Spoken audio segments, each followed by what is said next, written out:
Assalamualaikum warahmatullahi wabarakatuh. Bismillahirrahmanirrahim.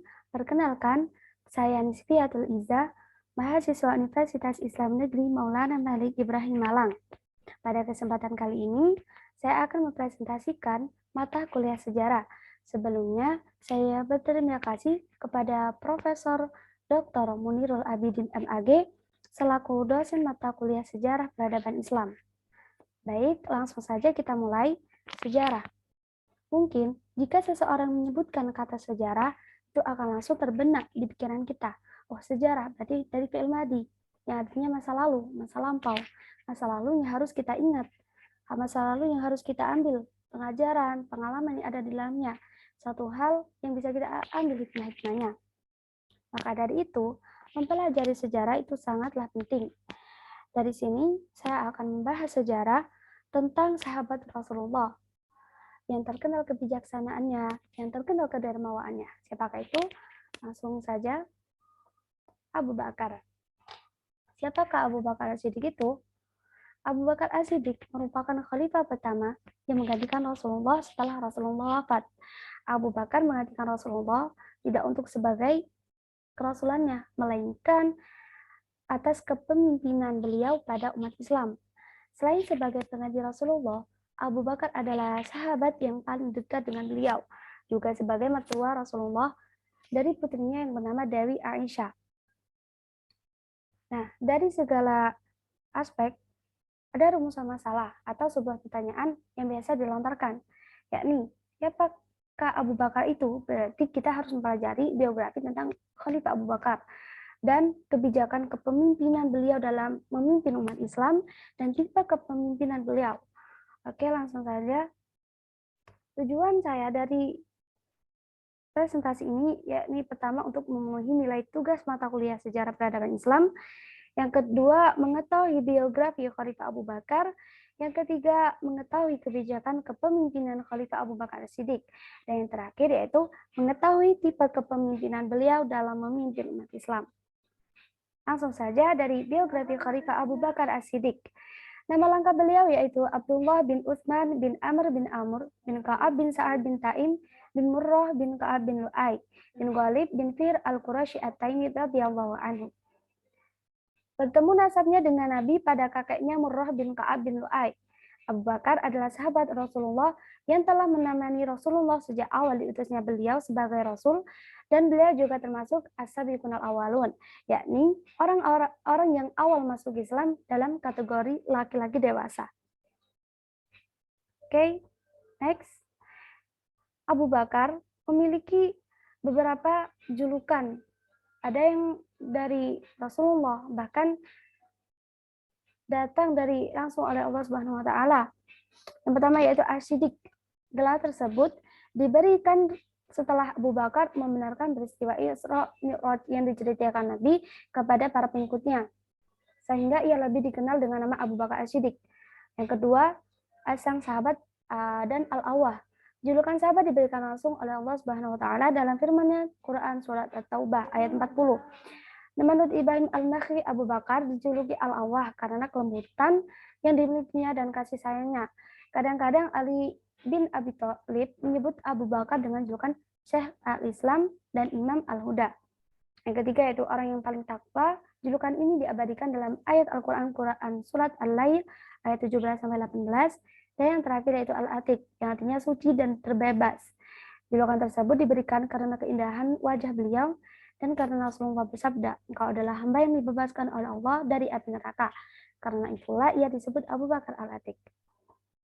Nah, selanjutnya kita akan mempelajari tentang kebijakan Abu Bakar dalam memimpin. Kebijakan Abu Bakar yaitu menjadi Khulafaur Rasyidin, yang mana pada saat itu musibah besar menimpa umat Islam. Abu Bakar berusaha menyadarkan mereka pada saat itu. Bisa kalian baca sendiri. Oke, selanjutnya kebijakan dia yaitu sebagai pemimpin, proses beliau dalam menjadi pemimpin umat Islam, pengangkatan Abu Bakar sebagai khalifah. Pengangkatan Abu Bakar terjadi pada masa umat muslim saat kehilangan sosok Nabi. peristiwa wafatnya Nabi sendiri melahirkan begitu banyak kondisi yang menyulitkan umat Islam pada saat itu. Karena setelah kepergian Rasulullah, tidak ada yang bisa menggantikan beliau sebagai pemimpin umat Islam atau Rasulullah. Walaupun pada waktu itu terdapat suksesi pemilihan kepemimpinan setelah Rasulullah wafat, Ali bin Abi Thalib lebih bersikap pasif karena mengurusi pemakaman Rasulullah. Sedangkan Abu Bakar bisa dikatakan agresif karena didukung oleh kaum muhajirin yang senantiasa menginginkan ataupun Abu Bakar menjadi khalifah. Baik, selanjutnya setelah Abu Bakar dibaiat menjadi khalifah, beliau berpidato untuk meyakinkan umat Islam yang pada saat itu ada yang ragu-ragu untuk kepemimpinan beliau. Saya kalian baca sendiri ya guys. Pada intinya pemilihan Abu Bakar tidak didasarkan pada sistem keturunan atau karena keseniorannya atau karena pengaruhnya, akan tetapi beliau dipilih karena memiliki kapasitas pemahaman agama yang tinggi, berakhlak mulia, dermawan, dan paling dahulu masuk Islam serta sangat dipercaya oleh Nabi Muhammad SAW. Dan kebijakan Abu Bakar itu sangatlah banyak. Bisa kalian baca sendiri. Dan selanjutnya tipe kepemimpinan. Tipe kepemimpinan beliau ada secara karismatik dan secara demokratis. Secara karismatik, kepemimpinan yang dilakukan oleh Abu Bakar yang berdasarkan pengaruh dan kepribadian pribadi, seperti peristiwa pengangkatan Abu Bakar yang mampu meyakinkan penduduk Madinah agar percaya beliau menjadi pemimpin, dan pengangkatan Umar bin Khattab yang mampu meyakinkan para sahabat percaya pada Umar, dan pengiriman tentang pasukan Usamah bin Zaid. Abu Bakar mampu menarik dan mempengaruhi umat Islam untuk percaya kepada beliau. Dan secara demokratis, kepemimpinan yang dilakukan Abu Bakar selalu berusaha untuk meminta masukan dan minta saran dari orang lain. Karena karakteristik yang dimiliki Abu Bakar yaitu lemah lembut dan tegas dalam memimpin, seperti ketika pengumpulan Al-Quran dan pengangkatan Umar bin Khattab menjadi pemimpin setelahnya. Oke, selanjutnya. Jadi, disimpulkan bahwa pada masa kepemimpinan Abu Bakar, pemilihan pemimpin dilakukan menggunakan teori ekologis, di mana sahabat yang dipilih sebagai kandidat khalifah memiliki kualitas diri yang mumpuni dan memiliki kesetiaan dalam memperjuangkan Islam dan umat Islam. Abu Bakar mengembangkan kemampuan memimpin dari pengalaman hidupnya semasa bersama Rasulullah SAW, sehingga kemampuan yang tertanam di dalam dirinya berkembang dan membuahkan skill-skill kepemimpinan yang baik.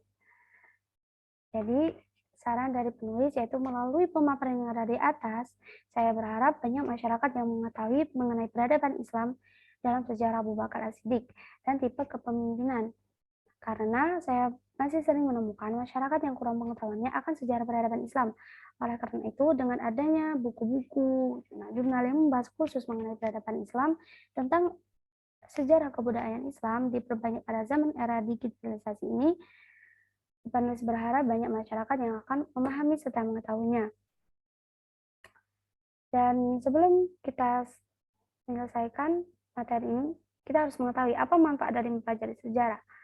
Jadi mempelajari sejarah itu sangatlah banyak manfaatnya. Ada juga yang pertama, dengan belajar sejarah kita akan memiliki pandangan yang lebih luas terhadap dunia, melihat sudut pandang yang berbeda setiap masa yang terjadi, bisa melihat bagaimana masalah itu dapat terjadi, dan kita bisa mengasumsikan apa yang akan terjadi akibat masalah tersebut dari pengalaman sejarah yang kita pelajari. Dan juga kita juga akan mengetahui asal-usul dari benda di sekitar kita dengan menghargai jasa orang terdahulu, mengetahui perkembangan teknologi dan peradaban Islam. Serta dengan sejarah kita juga dapat mempelajari kesalahan orang pada zaman dahulu agar kita tidak mengulang kesalahan itu kembali. Bukan hanya itu saja, akan tetapi masih banyak manfaat dalam mempelajari sejarah yang belum kita sadari. Baik, terima kasih teman-teman. Cukup sekian yang bisa saya sharing pada video kali ini. Jadi mudah-mudahan video kali ini bisa menjadi referensi. Jika terasa pada video kali ini bermanfaat, bisa di-like dan disebarkan agar bisa menjadi ilmu yang manfaat. Terima kasih. Wassalamualaikum warahmatullahi wabarakatuh.